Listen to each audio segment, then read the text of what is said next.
Assalamualaikum, salam guru penggerak.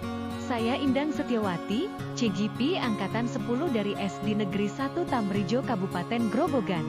Perkenalkan fasilitator Bapak Sugiarto. Pengajar praktik Bapak Darmawan Widodo. Rancangan tindakan aksi nyata modul 1.4.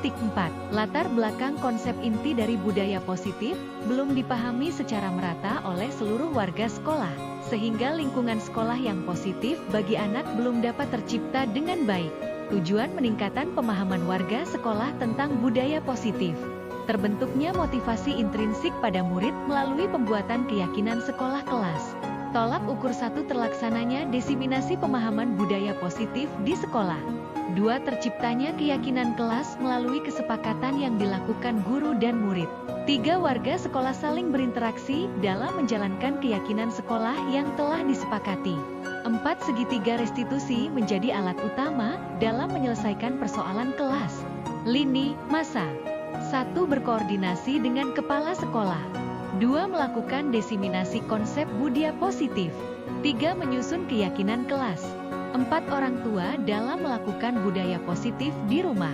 Dukungan kepala sekolah. Rekan sejawat. Sarana untuk membuat keyakinan kelas. Orang tua dalam melakukan budaya positif di rumah. Ini merupakan kegiatan diseminasi di sekolah mengenai pemahaman dan pengalaman budaya positif.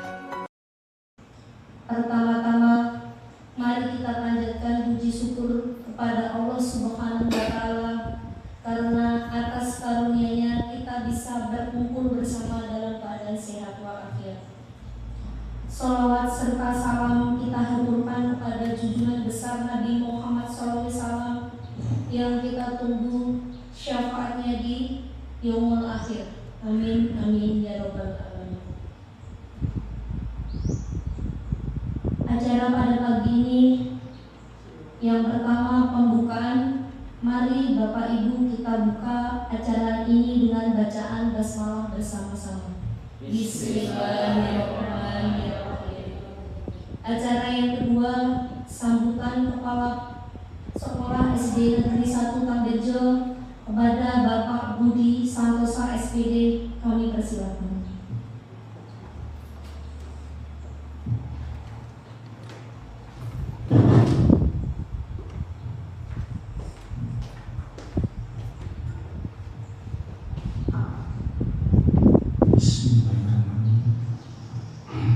Assalamualaikum warahmatullahi wabarakatuh.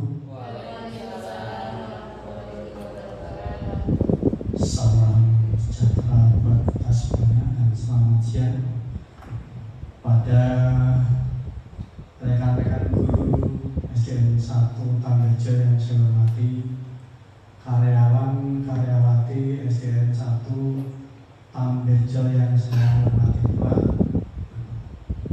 Pada kesempatan kali ini, sebelum kita mulai acaranya, marilah kita panjatkan puji syukur kehadirat Allah Subhanahu wa Ta'ala, yang mana pada siang hari ini kita semuanya diberi nikmat sehat sehingga bisa berkumpul dalam rangka memenuhi acara Ibu Indang Setiawati SPD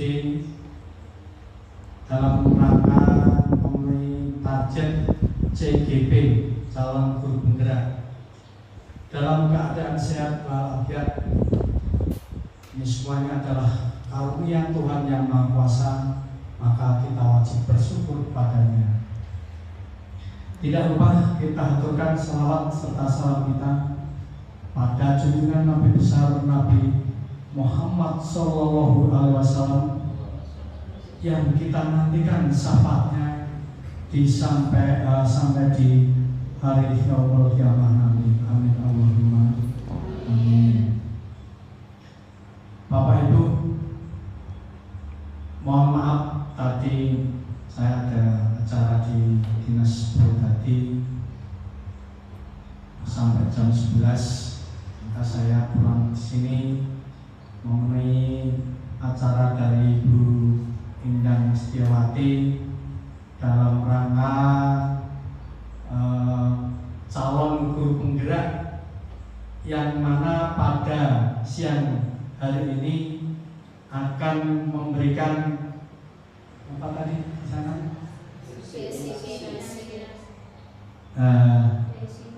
Desiminasi tentang pemahaman dan pengalaman penerapan budaya positif. Ya, pemahaman budaya positif. Jadi harus dipahami, ya. Terus di apa itu terapkan budaya positif. Memang ada budaya yang tidak positif. Ada ya. Budaya itu apa? Budaya. Coba beda, coba budaya apa? Budaya. Suatu kebiasaan. Ya, budaya itu kebiasaan. Jadi umpamanya budayanya orang Sanggi itu nek pas apa itu dekahan nanggap ledek, nanggap wayang itu budaya. Nah, di sini nanti budayanya adalah budaya positif yang diterapkan di sekolah. Budaya positif yang diterapkan di sekolah ini adalah demi kemajuan kita bersama, kemajuan untuk pendidikan di SD Tambirjo khususnya, di SD Tambirjo. Tetapi nanti Bu Endang itu membawa misinya bukan di SD sini aja, karena kalau sudah dia lulus dari CGP, maka dia akan naik promosi, mungkin jadi calon kepala sekolah, ya. Ini sudah didengung-dengungkan calon kepala sekolah, calon pengawas sekolah, di mana nanti ini caranya adalah mengisi link atau dengan sistem apa ya, mengisi aplikasi, jadi tidak lewat itu manual itu. Ini masih dibutuhkan kepala sekolah yang banyak, sehingga seperti Bu Endang nanti mungkin penerapannya pada budaya disiplinnya, membawa sebagai folder, sebagai contoh di sekolah lain atau di sini, di mana budaya disiplin itu sebetulnya sudah diterapkan sejak dulu kala, bahwa panjenengan semuanya sebagai guru tata tertibnya bagaimana. Ini sering kali diabaikan. Alah, aku nek ono sing penting aku mulang kok. Tapi ini adalah apa ya? Suatu amanah. Amanah itu nek mau halah yo nantinya jadi orang yang tidak begitu berguna bagi nusa dan bangsa, walaupun sebagai guru ya guru acak-acakan sak-sake. Nah, tapi nek budaya disiplin ini diterapkan dulu. Contohnya Pak Ramto itu sudah menerapkan budaya disiplin. Ini sudah saya anggap bagus. Apa yang lain tidak? Yang lain sudah bagus. Yang penting tidak cukup, tidak jelek, bagus, ya. Tapi perlu ditingkatkan lagi budaya disiplin, yang mana pemahaman dan pengalaman penerapan budaya positif. Nah, budaya positif ini mungkin ya, kalau orang Islam itu harusnya tepat waktu dalam sholat, positif. Tapi orang Islam, kusik tak kusik, budayanya tidak positif. Nah, ini salah satu contoh budaya positif, yang mana positif ini berguna bagi kita semuanya, bagi masyarakat nusa dan bangsa, khususnya untuk desa Tambirjo dan dusun Sangge, Grogol, Mangunrejo ini yang banyak sekali bersekolah di sini. Dan mungkin pendengar ya mendengar bahwa orang Mangunrejo ada yang ini sebagai calon gubernur Jawa Tengah, yang mana dari Partai Gerindra. Inilah budaya positif, sehingga hal-hal gue pinter karmu ora karmu, sing penting gue tak ulang adalah raiso ya karmu. Tapi zaman dulu itu positifnya thinking, kalau nggak bisa ya digebuk, dijewer, hati-hatinya dijenggit, ditutup karo garisan dan sebagainya. Itu dulu. Maka di sini hanya saya pesan saja, bantulah Ibu Endang Setiawati ini dalam mengikuti calon guru penggerak di angkatan 10 ya Bu ya, di angkatan 10. Semoga cepat selesai, biar tidak mengganggu panjenengan. Ya. Ini bukan mengganggu, semuanya itu kolaborasi. Dari sana dapat sini, sini dapat sana, itu kolaborasi. Sehingga panjenengan ya nanti dapat ilmunya dari Bu Endang, Bu Endang mendapatkan suntikan-suntikan dari rekan-rekannya. Ini semoga cepat selesai sesuai dengan waktunya, seperti Pak Aziz yang sudah selesai itu. Ini sudah leha-leha, tapi diperlukan waktu yang yang tidak sedikit. Kudunya aku wis ning omah, kudunya aku wis ngomong, kudunya aku wis masak. Ini masih bergelut dengan ilmu-ilmu yang akan diberikan oleh pemerintah. Maka sekali lagi panjenengan mendukung apa tidak dengan adanya CGP Bu Endang? Mendukung. Ya, kalau mendukung, besok di Jurung suruh mengikuti seleksi calon kepala sekolah ya. Insya Allah. Ya, demikian saja dari saya, pesan saya untuk membantu Bu Endang dalam menimba ilmu dan menerapkan di sini tentang calon guru penggerak, sehingga biar juga bermutu pendidikan di SD 1 Tambirjo ini. Tidak lain karena waktunya sudah jam 11.35, maka saya sudahi sampai di sini. Apabila dalam pemberian pembinaan ini kurang berkenan di hati Bapak Ibu sekalian, mohon maaf yang sebesar-besarnya. Apabila ada kelebihan, itu adalah petunjuk dari Tuhan Yang Maha Kuasa. Wabillahi taufiq wal hidayah. Wassalamualaikum warahmatullahi wabarakatuh. Waalaikumsalam warahmatullahi wabarakatuh.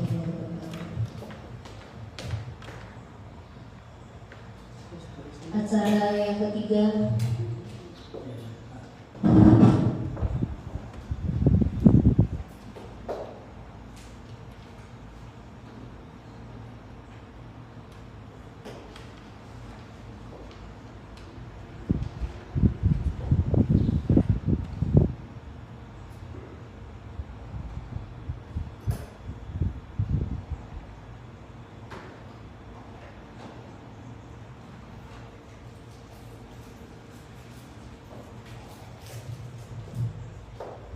Assalamualaikum warahmatullahi wabarakatuh.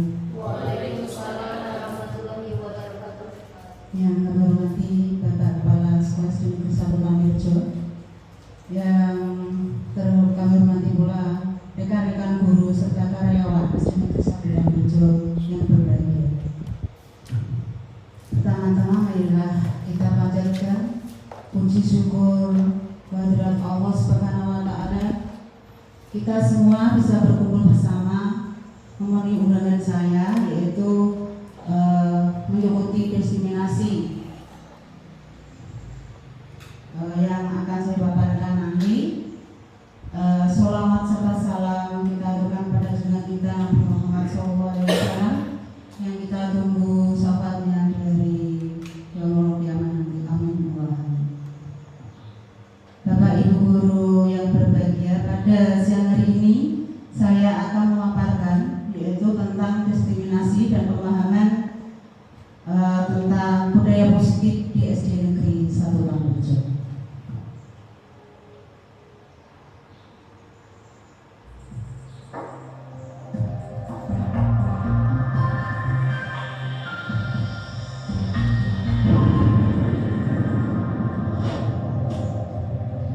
Bapak Ibu, kita perlu tahu bahwa slogan CGP Angkatan 10 itu bergerak, tergerak, bergerak, dan menggerakkan.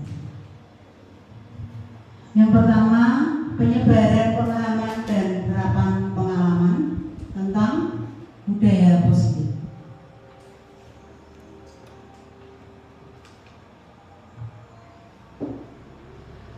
Kami kenalan dulu, saya sendiri, ya Bu Indah, yang selanjutnya Bapak Subiarto sebagai fasilitator dan Pak Termawan Dodo MPD sebagai pengajar praktik.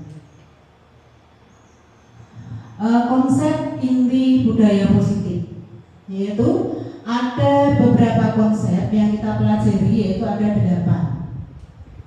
Yang pertama, perubahan paradigma belajar.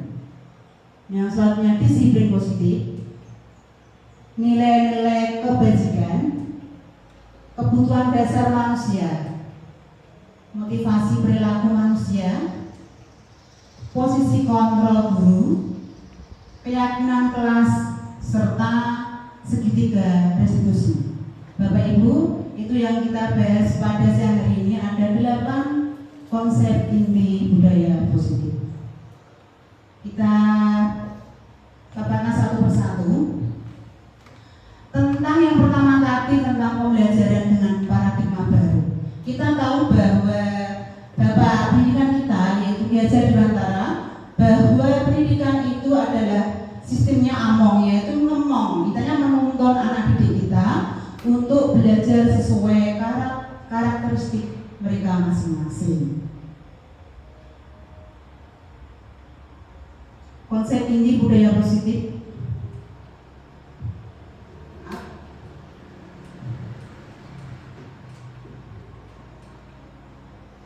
Pembelajaran tadi ya. Yang pertama itu pembelajaran dengan paradigma baru merupakan pembelajaran yang dirancang berdasarkan prinsip pembelajaran berdiferensiasi, sehingga para peserta didik belajar menyesuaikan kebutuhan berdasarkan tahap perkembangan sesuai teori psikologis modern untuk mewujudkan profil pelajar Pancasila yang kita simbolkan di samping itu ya.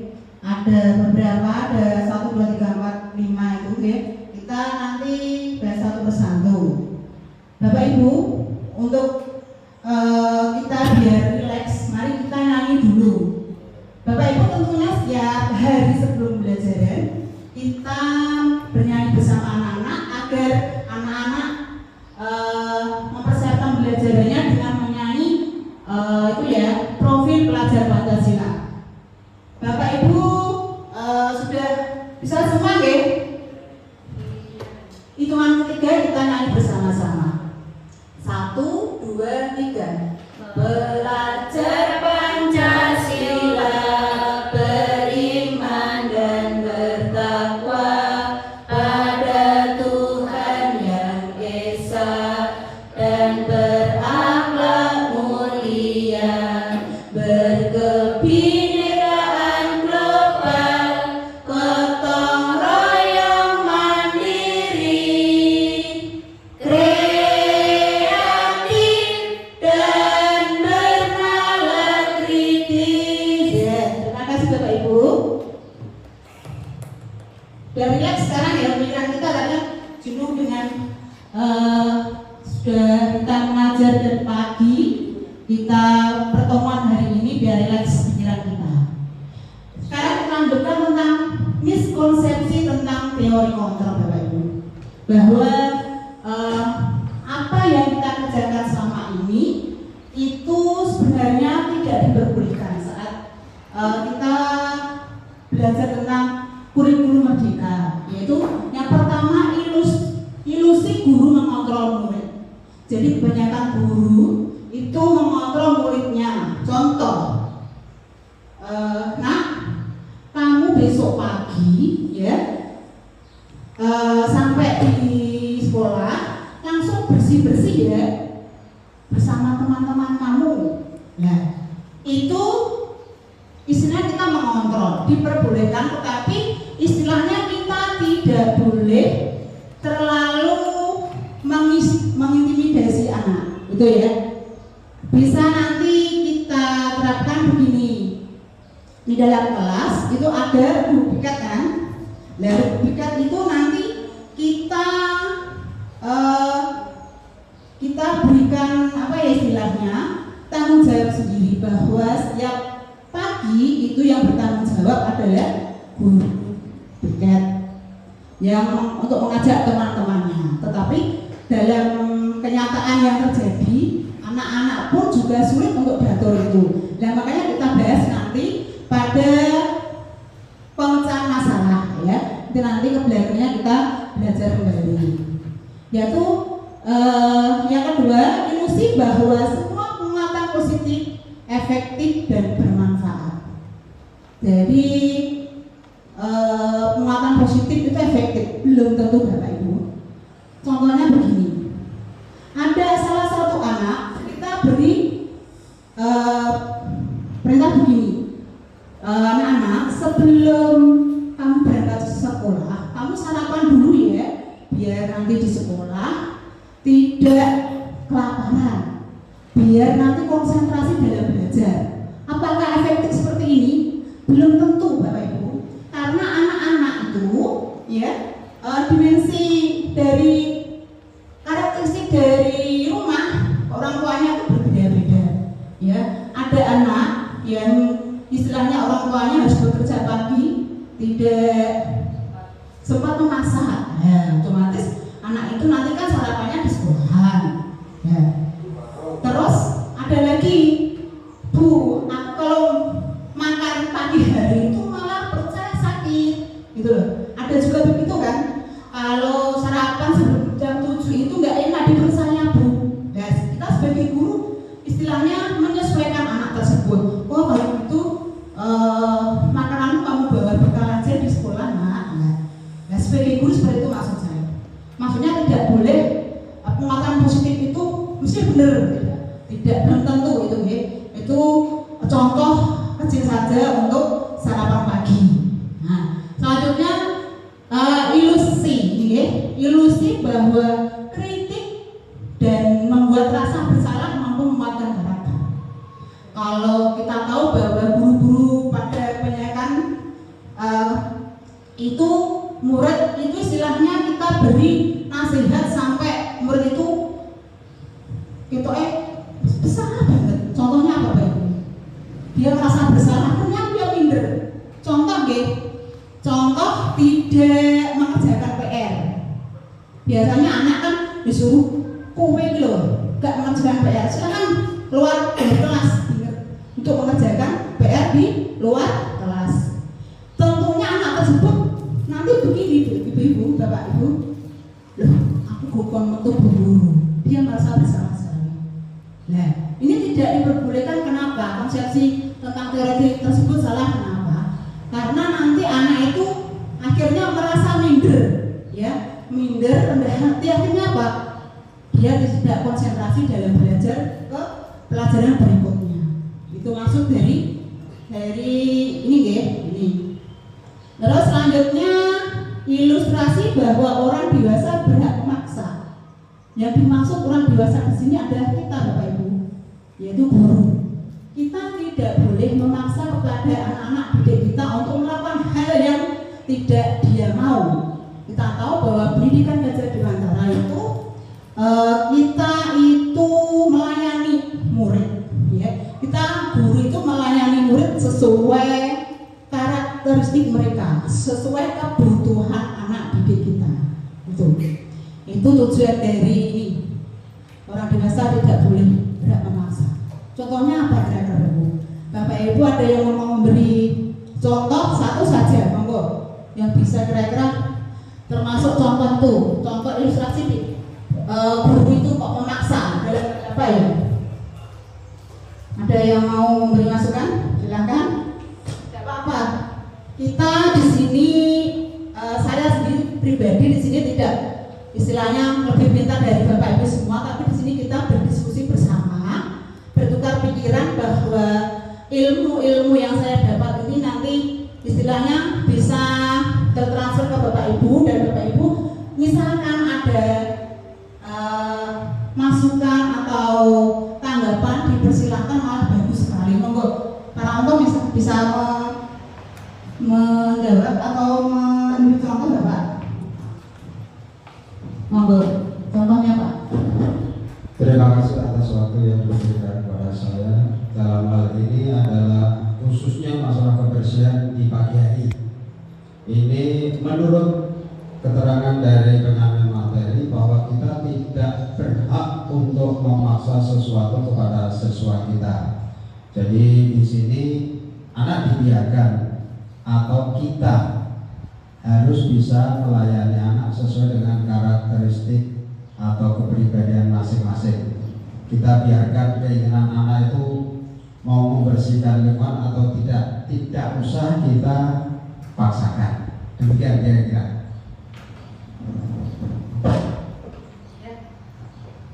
Terima kasih. Contoh dari Pak Ranto itu memang betul sekali. Tapi intinya gini Bapak, kita tidak boleh maksa itu terus tidak dijarke. Istilahnya buat yo ben-ben kesakarannya nggak bersihkan nggak apa-apa. Tapi intinya kita memberi kepercayaan. Tadi saya sudah utarakan tadi bahwa di kelas itu ada regu piket, regu piket kita bertanggung jawab untuk mengatur teman-temannya. Kalau kelas tinggi saya kira sudah bisa, tapi kalau kelas rendah memang perlu bantuan guru untuk menuntunnya. Itu Bapak Ibu. Pak Ranto ya bisa bagus sekali. Itu juga masukan bagus. Tapi kalau kita anak itu kita biarkan tidak berjalan Pak. Kita kan sudah manusia, kalau dioyak-oyak pun tidak bisa berjalan, apalagi diubah. Saya dibiarkan begitu. Kita lanjut ya. Itu nanti kita bahas lagi ke belakang, materi ke belakangnya. Lanjutnya yaitu disiplin positif. Sekarang saya sendiri mau mengatakan disiplin positif itu apa kok ditanamkan disiplin gitu ya. Disiplin positif itu adalah dari kata disiplin ya, yang artinya belajar. Disiplin mengacu pada disiplin diri yang memiliki tanggung jawab terhadap apa yang dilakukan berdasarkan nilai-nilai yang diyakini. Jadi disiplin positif itu dilakukan atas ini dari dirinya, dari kalau di sekolah ya dari pribadinya anak didik. Ya.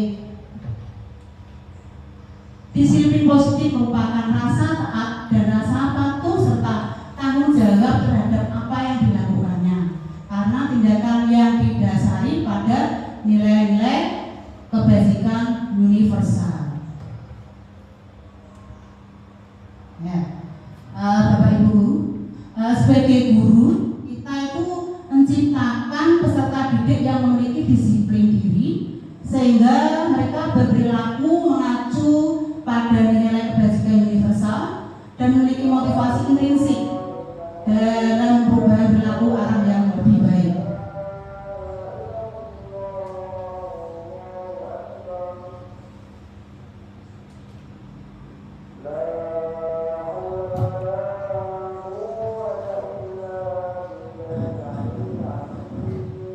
Selanjutnya itu pendekatan disiplin positif.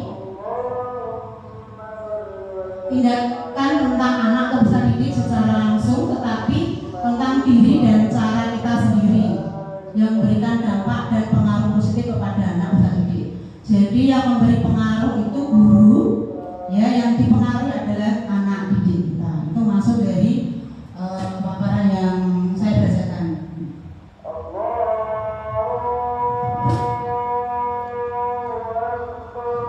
Bapak Ibu, ini baru azan, kita beri dulu sebentar. Bapak Ibu, kita lanjutkan lagi ya. Selanjutnya yaitu tentang pendekatan disiplin positif.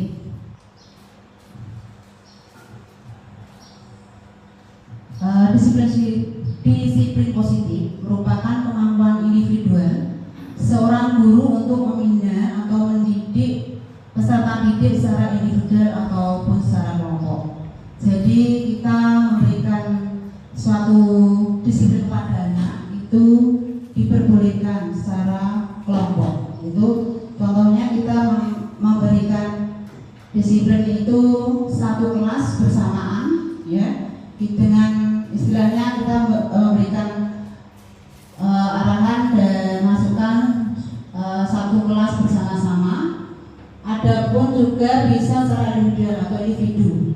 Anak-anak misalkan yang bermasalah, itu kita sendirikan. Misalkan ada anak yang memiliki permasalahan yang berat, itu kita sendirikan. Tapi kalau istilahnya disiplin itu secara umum, kita bisa secara klasikal, gitu. Pendekatan secara individual atau kelompok perlu mendapatkan dukungan kebijakan sekolah dan peran setelah pemangku kepentingan sekolah. Masuk dari tujuan ini bahwasanya suatu disiplin positif yang kita canangkan di suatu sekolah itu harus didukung oleh semua pihak atau didukung oleh warga sekolah, dari kepala sekolah, guru-guru, penjaga, anak didik, dan juga bisa komite sekolah. Itu harus ada dukungan, okay? Kalau tidak didukung, itu semua tidak akan berjalan dengan lancar. Selanjutnya, nilai-nilai kebajikan universal. Tadi ada di depan sudah ada kata universal. Apa itu universal ini? Nilai-nilai kebajikan dari misal itu sifat-sifat positif manusia yang merupakan tujuan yang ingin dicapai setiap individu. Nilai yang disepakati bersama atau lintas bahasa, suku, bangsa, agama maupun latar belakang yang dituangkan dalam profil pelajar Pancasila yang sudah ditanyakan tadi, ya. Terus selanjutnya kebutuhan dasar manusia. Kita tahu bahwa kebutuhan manusia, dasar manusia itu banyak sekali, Bapak Ibu. Jadi kita perlu tahu juga bahwa kebutuhan dasar manusia adalah kebutuhan segala sesuatu yang kita lakukan untuk mendapatkan apa yang kita inginkan, okay? Seluruh tindakan yang kita lakukan memiliki tujuan, dan semua usaha terbaik yang kita lakukan adalah dalam rangka agar kebutuhan dasar kita terpenuhi dengan baik. 5 kebutuhan dasar manusia bertahan hidup. Kira-kira kebutuhan apa, Bapak Ibu? Bertahan hidup. Makan. Apa lagi? Sandang. Tempat tinggal. Ya, kita coba. Ya, makan, pakaian, tempat tinggal, keamanan dan kesehatan. Betul sekali. Bapak Ibu sudah menggunakan jawaban yang bagus sekali, yaitu kurang keamanan dan kesehatan. Keamanan dan kesehatan itu juga kebutuhan dasar, Bapak Ibu. Jadi kalau kita sakit, kita juga tidak bisa bekerja, tidak bisa melakukan aktivitas dengan lancar, mesti kita terganggu. Itu kebutuhan dasar. Yang kedua itu kasih sayang dan rasa diterima. Itu juga kebutuhan juga. Apa di dalamnya? Di dalam kasih sayang dan rasa diterima, yaitu dipedulikan, berbagi, kerjasama menjadi bagian dalam suatu kelompok. Itu merupakan kasih sayang dan rasa diterima, kebutuhan kasih sayang dan rasa diterima. Selanjutnya yaitu penguasaan, yang di dalamnya itu terdapat harga diri, keinginan untuk dianggap, memimpin, berprestasi, diskusi dan didengar. Jadi itu semua juga termasuk kebutuhan yang sebenarnya kita tahu. Kebutuhan kalau kita dulu belajar, ya, di tingkat SMP, SMA, kalau di SD itu kelas 5-6 sudah diberi pelajaran tentang kebutuhan dasar manusia. Itu ada kebutuhan primer dan sekunder, Bapak Ibu. Tapi kalau di dalam pendidikan soal guru penggerak itu ada 5 dasar seperti itu. Sekarang kebebasan itu adanya mandiri, memiliki pilihan, mencoba hal-hal baru, mengendalikan arah dirinya. Jadi kebebasan itu banyak sekali ini isinya, yaitu mandiri, bahwa kita sebagai manusia itu tidak boleh terus-terusan bergantung pada orang lain. Kita harus mandiri. Yang kedua, memiliki pilihan. Jadi kalau ada pilihan yang lebih bagus, mengapa kita pilih yang buruk? Nah, betul sekali Pak Ranto. Ya, kita memilih yang bagus, yang baik. Terus mencoba hal-hal baru. Ya, kita sebagai guru di era milenial, kita harus bisa mengikuti perkembangan zaman sekarang ini. Perkembangan zaman teknologi yang sangat pesat yang sekarang ini kita alami, kita harus mampu memberikan itu hal yang baru pada anak. Yang biasanya kita mengajar hanya itu saja, kita perlu memberikan inovasi baru yang membuat belajar lebih menarik dan anak-anak juga asik, enjoy dan bisa mengikuti belajaran dengan baik. Itu. Yang selanjutnya mengendalikan arah dirinya. Jadi arah diri saya itu mau bawa kemana ya? Itu juga harus bisa. Tentu saja seorang guru itu membawa dirinya untuk anak-anak didik menjadi anak yang baik, yang berkarakter. Itu tujuan dari pendidikan kita, yaitu pelajar Pancasila itu seperti itu. Nah, dia memiliki karakter yang baik. Gitu. Selanjutnya tentang yang terakhir Bapak Ibu, tentang kesenangan. Nah, kesenangan itu Bapak Ibu yang paling favorit ini. Saya juga senang sekali. Apa di dalamnya ya? Bermain humor. Bapak Ibu kalau kita selepas mengajar anak didik yang banyak karakternya banyak, ada yang istilahnya jengkel ada yang kalau diajak diskusi misalkan mau, ada yang jengkel ada yang lucu dan sebagainya. Berbagai karakteristik itu akhirnya kita bagi seorang guru kan, muridku kayak ini, itu begini, begitu. Nah, kita sebagai guru harus bisa mengontrol. Jangan sampai kita emosi Bapak Ibu. Kalau misalkan kita bisa bertukar pikiran. Misalnya kalau istirahat kita ke kantor, kita bermain humor sama teman-teman, itu juga bisa mencarikan suasana kembali. Misalnya tadi ada kecengewan di kelas, aku mau sama Budi kalau nah ini contoh sama Alisa itu buat kelas 3 misalkan jengkel sama murid. Kita istilahnya bisa humor bersama teman-teman, refreshing ke kantor bersama-sama, kita guyon, itu akan mengembalikan rasa emosi kita. Itu humor sangat penting Bapak Ibu sebagai guru. Jadi guru itu jangan istilahnya diam, jublek. Jublek itu bukan jublek, kan kita bisa berkomunikasi dengan baik dengan teman-teman. Di samping kita bisa komunikasi dengan anak didik, juga bisa berkomunikasi dengan rekan-rekan, kepala sekolah juga begitu. Istilahnya kita bisa menempatkan diri begitu. Antusias. Malah ini repotan bicaranya. Begitu. Sekarang motivasi perilaku manusia. Jadi ini kita kembali ke anak didik, peserta didik Antusias anak didik itu ada 2 Bapak Ibu, eksternal sama internal.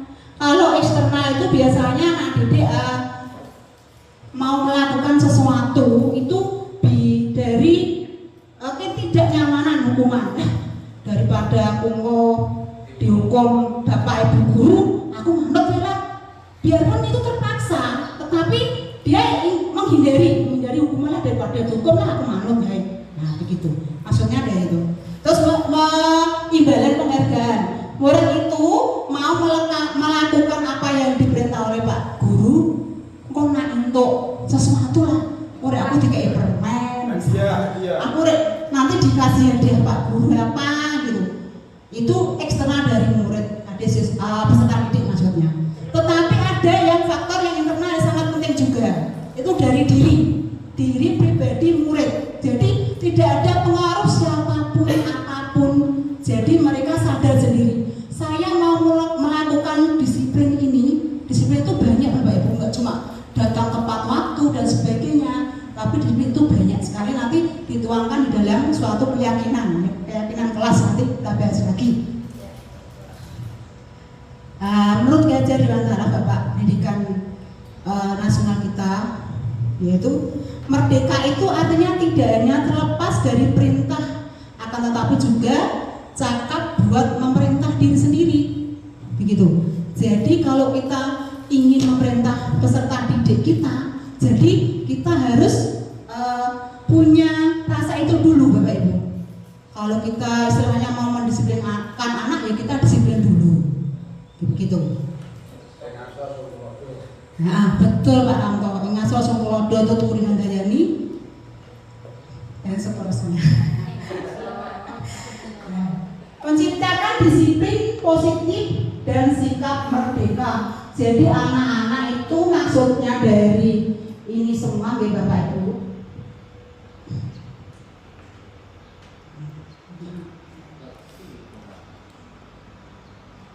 Maksud dari ini semua tadi bahwa anak-anak itu melakukan disiplin itu tidak terpaksa.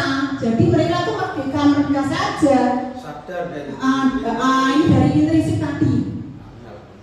Ya. Nah makanya kita sulit untuk menerapkan itu pada anak. Maka kita belajar bersama-sama Bapak Ibu. Bagaimana caranya ya anak didik DSD kita ini bisa bagus dengan disiplin positif begitu. Tujuan dari ini kan itu. Sekarang cara-cara menerapkan disiplin positif Bapak Ibu yaitu dengan yang pertama hukuman. Hukuman itu biasanya kita gunakan atau laksanakan waktu dulu, waktu sebelum ada istilahnya penerapan kurikulum merdeka, bahwa banyak guru itu melakukan hukuman secara tidak sadar. Contohnya apa, Bapak Ibu? Monggo titik. Lari lapangan. Ya. Berarti kalau lari lapangan ke lapangan itu misalkan 2 kali, 4 kali, itu imbasnya ke fisik ya, ya. Itu tidak diperbolehkan. Coba kita pelajari dulu hukuman. Tidak terencanakan dan tiba-tiba. Jadi guru itu tidak, aku kok pengen menghukum Al, mau kan dia menjengkel ke saya, tak hukum. Itu spontanitas. Ya. Tidak direncanakan. Karena perbuatan itu juga spontanitas, maka guru juga spontanitas juga memberi hukuman. Murid tidak tahu apa yang akan terjadi atau tidak dilibatkan. Jadi Pak, guru main hukum ini orang kompromi sih, itu maksudnya itu. Jadi nanti tak suruh lari. Jangan diberitahu dulu. Itu maksudnya itu tidak direncanakan, tidak melibatkan siswa tersebut. Terus bersifat satu arah. Jadi guru sama murid saja. Itu satu arah maksudnya. Berupa hukuman fisik dan psikis. Betul yang diutarakan itu tadi secara fisik itu ya. Kalau psikis itu nanti kecualinya ke mental anak ya. Bisa down, bisa ada hati, minder, itu dari dampak dari hukuman tersebut. Sekarang konsekuensi Bapak Ibu, nanti bisa dibedakan. Konsekuensi itu yang seperti apa? Terencana, disepakati sesuai peraturan. Jadi konsekuensi itu direncanakan oleh guru dan disepakati bersama murid-murid juga. Contohnya, nanti siapa yang tidak tertib saat upacara, ya, nanti berdiri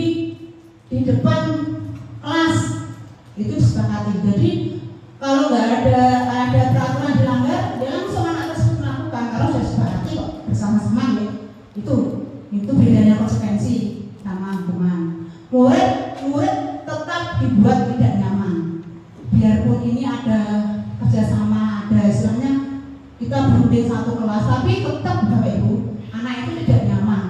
Namanya juga dikasih sanksi dari guru itu hati dan pikirannya mesti tidak nyaman. Yang selanjutnya, sikap guru selalu memonitor murid. Jadi kalau kita belajar di lapangan bahwa anak yang mengalami masalah, misalkan berbuat masalah itu mesti Bapak Ibu awasi, dia apa tidak Bu? Bapak Ibu, misalnya tadi mesti diawasi, tapi nakal sampai itu temannya nangis, mesti setelah itu Pak Bu guru awasi, biar apa? Gerak-geriknya itu biar terkontrol, begitu maksudnya. Sekarang resolusi ini kelihatannya nanti isinya yang sesuai dengan apa yang diharapkan selama ini, yaitu proses menciptakan kondisi bagi murid untuk memperbaiki kesalahan. Jadi begini Bapak Ibu, maksud dari itu begini, bahwa murid itu bersalah. Nah, dari salah tersebut itu murid menyadari kesalahannya. Setelah menyadari kesalahannya itu murid untuk menyelesaikannya sendiri dengan arahan Bapak Ibu guru, mestinya tidak dijarke gitu dengan pertanyaan pematik. Itu nanti kita bahas berikutnya. Proses kolaborasi yang mengajarkan murid untuk mencari solusi sendiri. Itu tadi ya.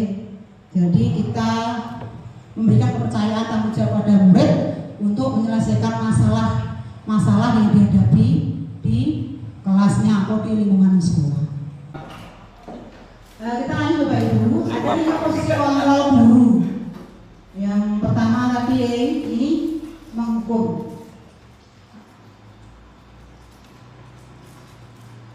Yang kedua,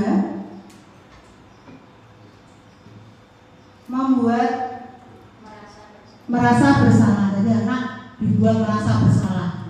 Itu juga tidak perlu diperbolehkan. Kita hindari, ya. Selanjutnya pemantau. Jadi kita mantau anak yang sering bermasalah itu, kita pantau agar terkontrol sikapnya. Ini tadi ada guru yang mendekati muridnya, kira-kira apa nih Pak Yono tadi, Pak Yono manajerial. Nah, sehingga kita memanage anak tersebut. Nanti kita pelajari berikutnya. Kita uraikan satu persatu baiknya. Sudah ini Pak Anton sudah mulai. Lanjut. Posisi kita sebagai teman, ya. Kita memposisikan anak itu teman kita sendiri. Dari 5 kontrol yang saya paparkan itu ada kelebihan dan kekurangannya Bapak Ibu. Menghukum ada, dan seterusnya sampai posisi kita sebagai teman itu juga ada kelemahan. Contoh penerapan 5 posisi kontrol dulu. Ini saya memberikan contoh ini tentang Bapak Ibu, ini tentang memakai atribut lengkap saat upacara bendera. Ya, kira-kira kita memusikan 5 kontrol itu bagaimana caranya begitu. Kita terapkan, langsung kita lakukan dieksekusi ya. Kalau hukuman, contoh ini contoh saja ya. Hormat pada bendera 1 jam. Itu berarti kan fisik ya.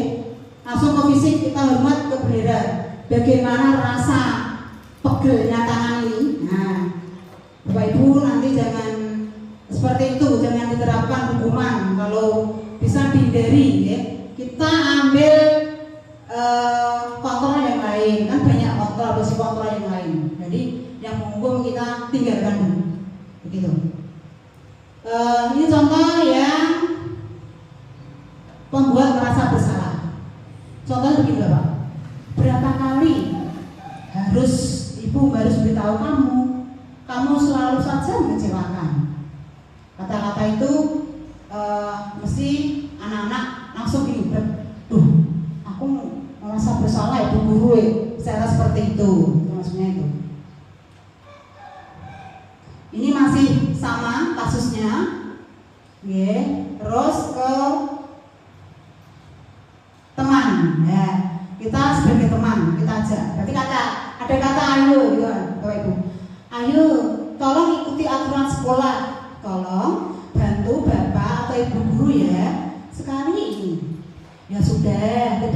apa-apa. Lain kali jangan sampai berbuat seperti ini lagi ya. Oke, Pak. Selanjutnya, kamu sudah melanggar peraturan sekolah. Kamu tahu konsekuensinya. Setelah upacara, kamu beri atributnya ke koperasi dan jangan diulangi lagi. Itu juga ada kelemahannya Bapak Ibu. Kita lanjut dulu. Masih dalam kasus yang sama ya. Apakah kamu tahu kesalahanmu? Kira-kira bagaimana kamu memperbaiki kesalahanmu? Ini yang manajerial. Ya, Bapak Ibu yang ada di sini, kira-kira dari kelima kontrol tersebut yang paling bagus itu yang mana Bapak Ibu? Guru ini yang paling bagus apa Bu? Manajerial. Ya, manajerial. Yang lain Bu Sari apa? Ya sama manajerial. Bagus nggih. Memang manajerial ini pendekatan yang sangat paling bagus atau paling baik ya. Karena di sini kita jelaskan bahwa konsumennya itu karena anak itu tidak memakai atribut kan ada beberapa alasan. Mungkin satu lupa, tidak membawa atribut. Yang kedua, memang benar-benar hilang atributnya, gitu. Jadi kalau atributnya ketinggalan kan, boleh besok bisa dipakai lagi. Tetapi kalau tadi yang saya ulang kembali yang tadi yang belakang, yang memantau, Bapak Ibu gurunya kan kamu harus membeli di koperasi. Ya tapi barang tuh nggak punya uang Bu. Nah itu istilahnya kita setengah memaksakan anak. Ya, padahal tapi nggak memakai atribut itu lupa. Kok beli lagi ya? Aku nanti atributku 2 Bu. Nah begitu. Itu kelemahannya untuk sistem kontrol memantau seperti itu. Jadi ada kelemahan dan kerugiannya. Kalau teman bagaimana Pak Ranto? Kelemahannya. Kalau kerugiannya, kalau kebaikannya kita bisa mendekati anak kita bisa istilahnya tahu lah karakter anak itu tahu mendekati. Kalau kelemahannya bagaimana? Kalau kita posisi kontrol sebagai teman, Bundis apa Bu? Kalau posisi kontrol sebagai teman, kelemahannya atau kerugiannya kita ada apa Bu? Beni? Kalau teman itu anak-anak menyepelekan. Ya, anak-anak menyepelekan, betul sekali. Ada malah Bapak Ibu guru tidak dihargai ya. Benar. Nah, saya sendiri juga begitu. Kelas 1 itu, malah saya digandeng oleh ibu B. Nah, seperti itu. Tapi tidak apa-apa. Tapi sebenarnya tidak ada rasa hormat antara guru dan murid. Begitu. Kita lanjut ke selanjutnya. Sudah tahu ya kelemahan dan kelebihannya. Ini Bapak Ibu saya memiliki pertanyaan. Kira-kira nanti dijawab ya. Polisi kontrol apakah aku?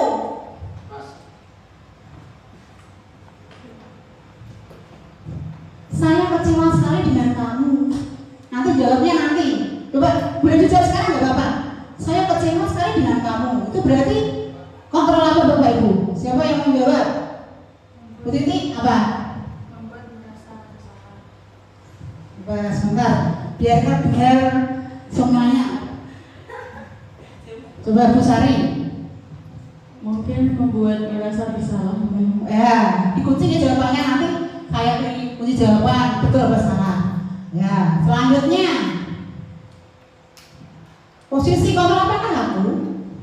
Coba nanti dijawab Bu siapa? Bu Maura ya, gantian nggak apa-apa Bu.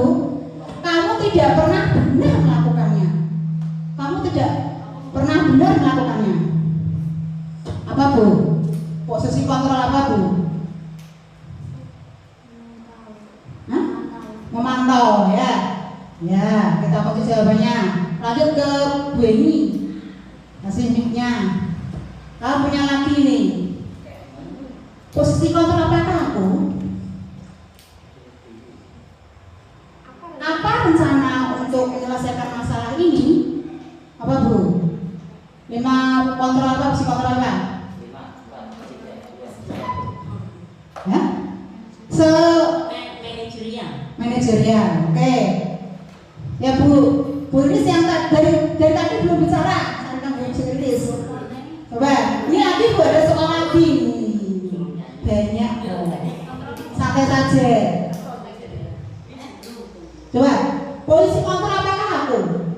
tidak pernah mendapat nilai jika tidak mengerjakan tugas. Apa Bu? Apa sebagai teman? Apa manajerial? Pemantau? Apa tadi? Ada lagi? Apa? Atau merasa bersalah? Atau menghukum? Apa Bu? Enggak dengar Bu Riris? Apa Bu Riris? Iya. Iya Bu.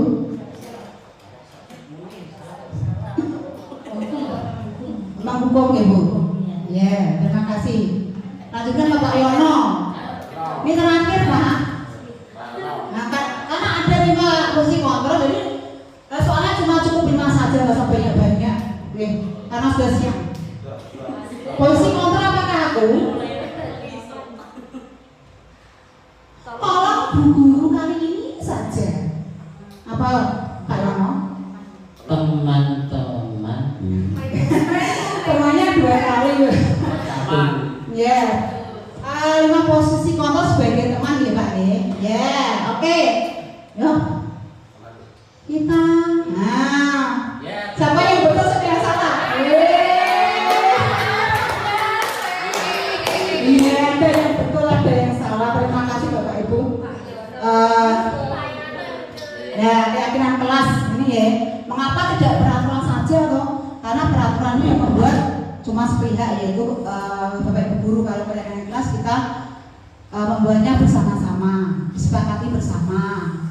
Ini ya, ini pembentukan keyakinan kelas ini bersifat abstrak, berupa pernyataan universal, dibuat dalam pernyataan positif. Jadi tidak boleh ada kata tidak boleh, tidak boleh dituliskan, tidak boleh apa? Terlambat ke sekolah. Itu ada kata tidak boleh nih. Sedikit saja kan udah ingat. Jadi keyakinan kelas itu nggak usah panjang-panjang, biar anak ingat. Sesuai dengan kondisi kelas dan sekolah sehingga mudah diterapkan. Yang terakhir, semua warga sekolah atau warga kelas dilibatkan saat membuat keyakinan, itu jelas kita libatkan semua. Sekarang segitiga restitusi. Nah, tapi permasalahan-permasalahan tersebut kita selesaikan dengan segitiga restitusi, yaitu ini Bapak Ibu ada segitiga nih.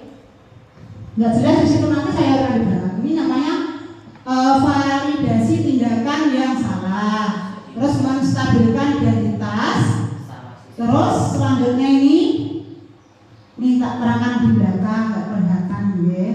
Menstabilkan identitas ini berdasarkan prinsip membuat kesalahan adalah kegiatan yang berproses belajar. Nah, kata-katanya biasa seperti ini Bapak Ibu. Berbuat salah itu wajar. Tidak ada manusia yang sempurna. Ibu, bapak juga pernah melakukan itu. Ibu, bapak tidak mau mencari siapa yang bersalah, tetapi ingin mencari solusi dari permasalahan ini. Kamu berhak merasa begitu. Itu kata-kata yang bisa kita gunakan untuk menstabilkan identitas. Lalu validasi tindakan yang salah. Contoh-contohnya nih, berdasarkan prinsip setiap perilaku berupaya memenuhi suatu kebutuhan tertentu. Apa ya? Kamu pasti punya alasan mengapa melakukan hal ini. Itu kita tanya kepada anak. Padahal kamu bisa melakukan yang lebih buruk dari ini ya. Kamu patut bangga karena telah melindungi sesuatu yang penting buatmu. Kamu melakukan karena mempertahankan sesuatu yang penting bagimu. Itu pertanyaan-pertanyaan untuk validasi tindakan yang salah. Terus validasi tindakan yang salah ini tadi, ini belum. Ini sebenarnya meyakini keyakinan kelas Bapak Ibu. Ini masih dari tadi ini salah nih. Menanyakan keyakinan kelas yang betul ini. Apa ya pertanyaannya? Apa ya keyakinan kelas kita? Berarti karena biasanya datang terlambat. Kamu tahu nggak keyakinan kelas? Tahu Bu. Nah, keyakinan kelas apa yang kamu langgar? Disiplin Bu kan gitu. Anak sudah tahu disiplin karena apa? Kita membuat kesepakatan kelas itu bersama-sama. Jadi anak tahu disiplin kesepakatan yang dilanggar itu mereka tahu semua. Seperti apa gambaran sebuah kelas yang ideal menurut kamu? Kamu ingin menjadi orang yang seperti apa? Nah, Bapak Ibu, ini saya punya istilahnya contoh restitusi. Perlu dibuka nggak Bapak Ibu? Satu saja ya. Ini kalau dua nanti banyak. Ini salah satu contoh.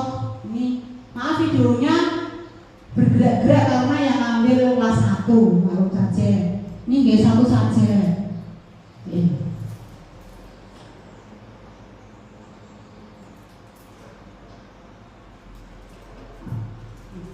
Thank you. Berat.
Itu garis besar cara menerapkan segitiga restitusi Bapak Ibu. Jadi anak diberi istilahnya penyelesaian sendiri, diberi dia melakukan permasalahan, dia bermasalah, terus ditanya melanggar keyakinan kelas apa, dan anak diposisikan untuk menyelesaikan permasalahan sendiri.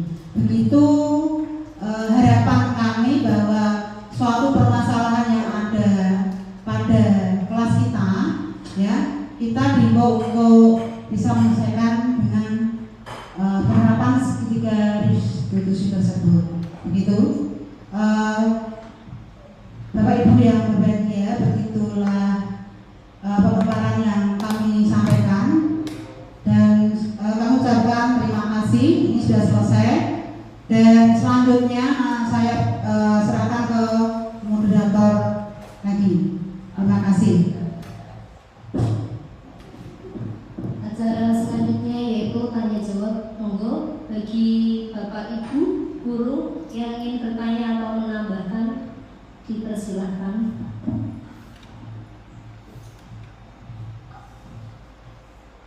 Ya Pak Yono. Oh iya, tanya dulu. Terima kasih atas waktunya.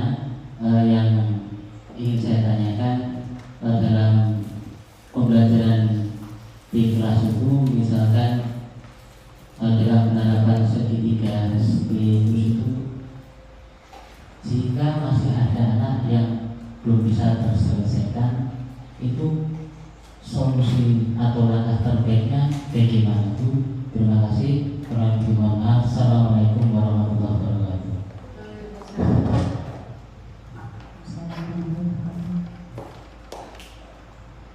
Monggo Bu Indra bisa menjawabnya. Ada pertanyaan juga.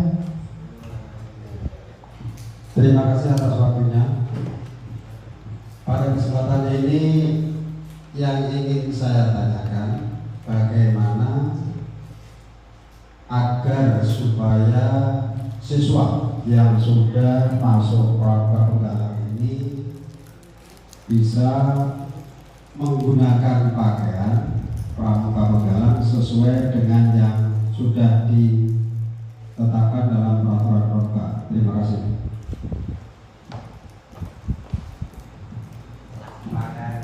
Monggo, ada lagi yang mau bertanya? Tidak cukup.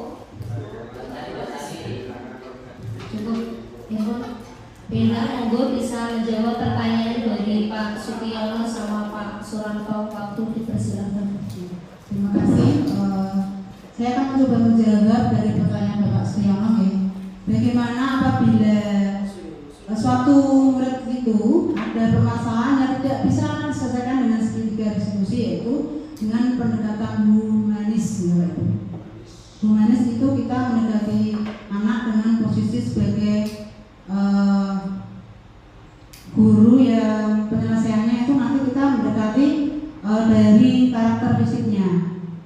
Kita bisa juga humanis itu kita bekerjasama dengan orang tua juga. Tadi kasus yang pertama itu tentang buat saya Deva itu disiplin berangkat ke sekolahnya itu setiap hari banyak telat 1 minggu terus dia ada berangkatnya telat gitu ya. Jadi saya mengambil langkah itu koordinasi dengan orang tuanya Pak Yono. Saya berhubungan langsung mendatangi ke rumahnya. Kenapa anak Mbak Deva ini kok berangkatnya telat? Itu permasalahannya saya konfirmasi ke orang tuanya itu karena setiap malam itu main game Pak, main HP. Nah, itu saya kan harus konsultasi ya. Jadi kalau sampai jam 7 tidak bisa main HP, belajar dulu. Jadi setengah jam ke apa diminta artinya begitu cara humanis Pak. Ini jawaban dari pertanyaan Pak Yono. Untuk pertanyaan Pak Suranto ya, bagaimana itu murid terutama kelas 5-6 yang masuk penggalan itu biar seragamnya pramukanya sesuai dengan ketentuan kepramukaan gitu ya. Itu juga gini Pak, kita membuat keyakinan kelas bahwa seragam itu sesuai dengan ketentuan begitu. Kita disepakati bersama satu kelas. Kalau hari Jumat Sabtu biarpun tidak latihan pramuka, kita berdayakan untuk seragam lengkap. Caranya itu kita buat kesepakatan kelas. Caranya sedikit Pak. Kalau misalkan untuk stand leher ya, itu dulu kita istilahnya kita usahakan.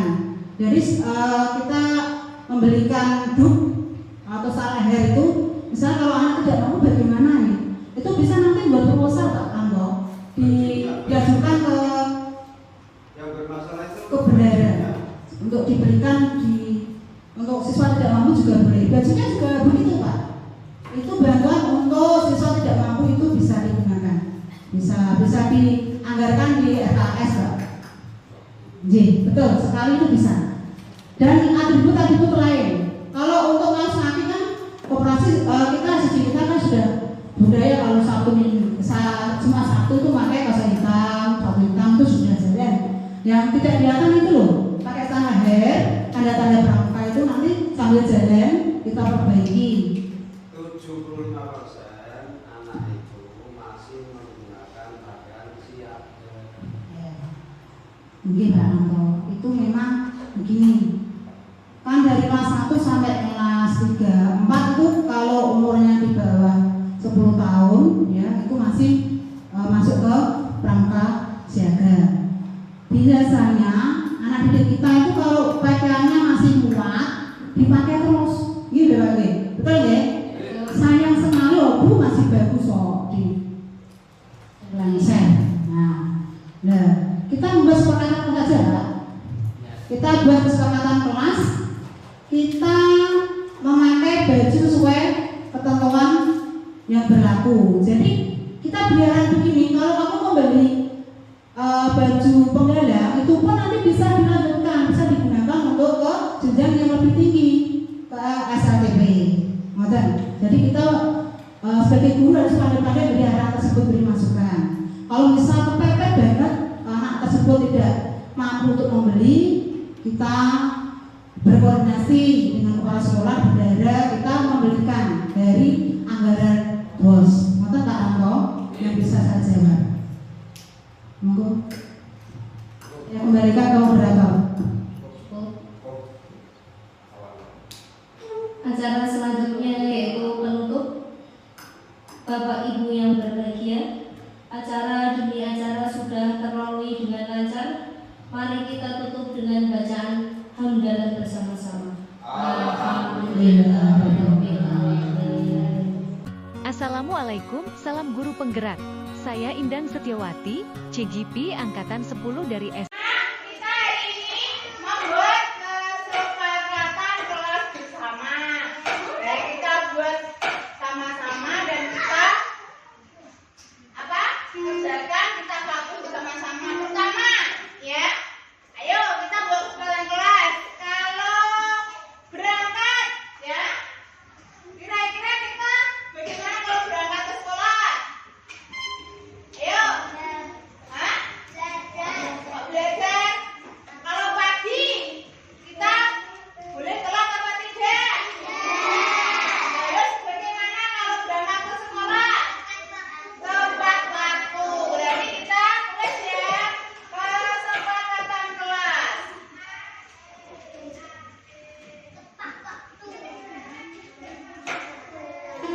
Anak-anak datang tepat waktu. Ya.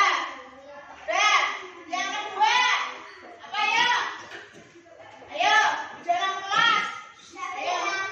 Tidak boleh rame. Di dalam kelas tidak boleh rame. Setuju nggak? Ya, kita tulis.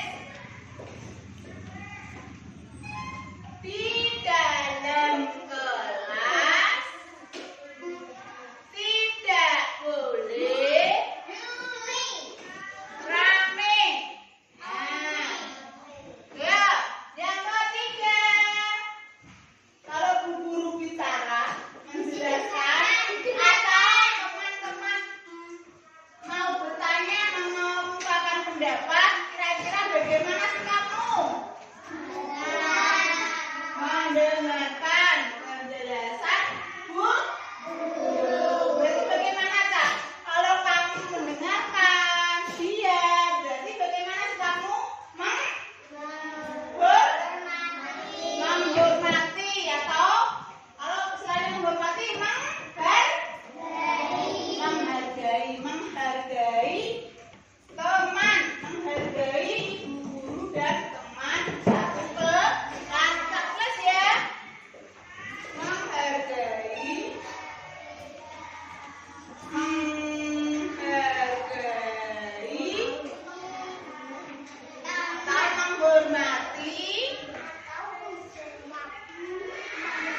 atau menghormati guru dan teman satu kelas.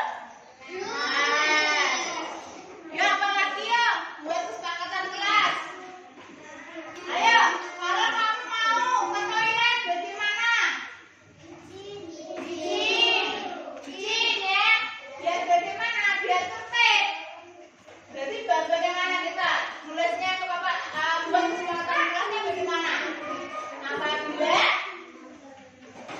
lambat, apabila mau ke ya, apabila mau ke toilet harus izin kepada siapa?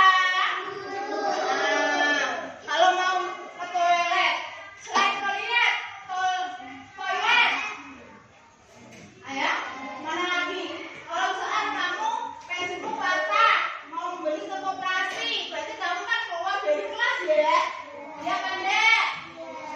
Yuk, coba anak-anak fokus. Ya, berarti kita harus bagaimana? Apabila kita keluar kelas harus izin. Yuk Mas Faisal, jangan lupa ya. Kita tulis yang mana ya? Apabila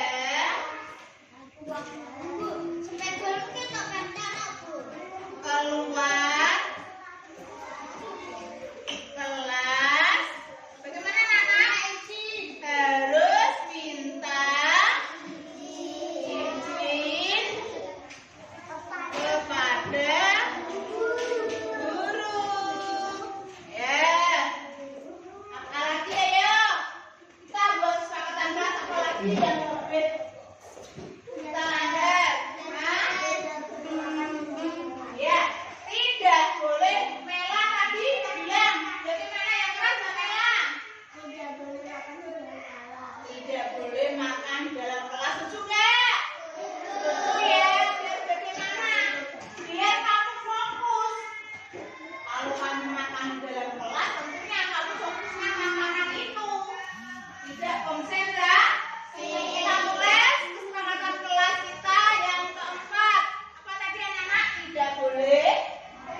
Assalamualaikum warahmatullahi wabarakatuh.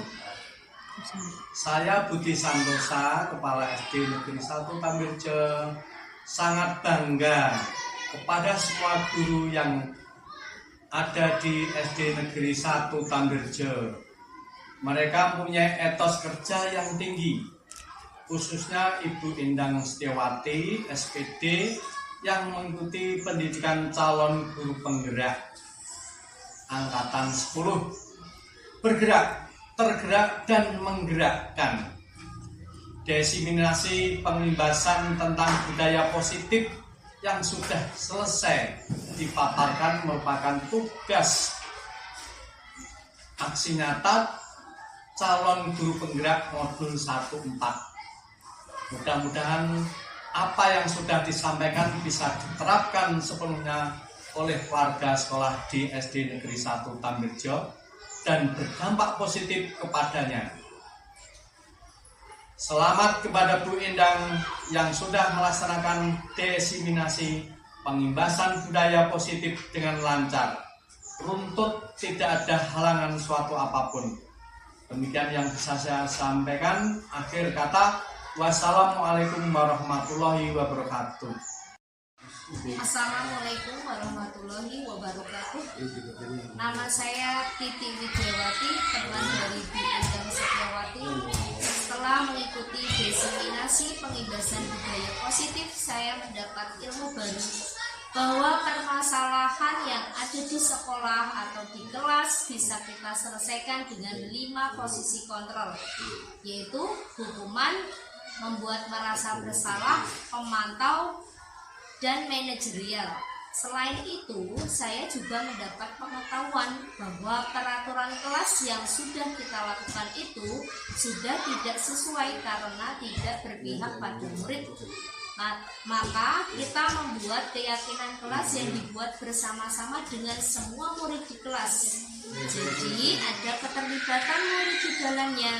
Disiplin positif dilakukan siswa atas dasar dari dalam dirinya sendiri atau faktor internal bukan dari faktor eksternal. Semoga kita bisa menerapkan desiminasi ini bersama-sama di sekolah. Terima kasih.